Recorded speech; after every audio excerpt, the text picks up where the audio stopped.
अगर करबला ना होती तो शायद हक और बातिल का फर्क कभी वाज़ेह ना होता। ये काफिला मदीने से निकला था और मंजिल तारीख बनने वाली थी। रास्ता रोका गया, पानी बंद कर दिया गया।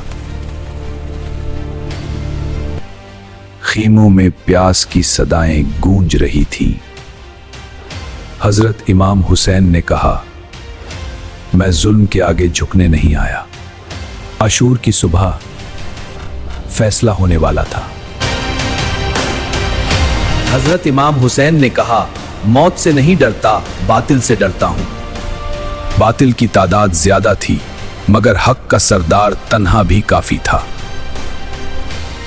करबला ने सिखा दिया, सर कट सकता है लेकिन झुक नहीं सकता। सर कट गया मगर हक न झुका। ये करबला थी और ये हक की फतह थी।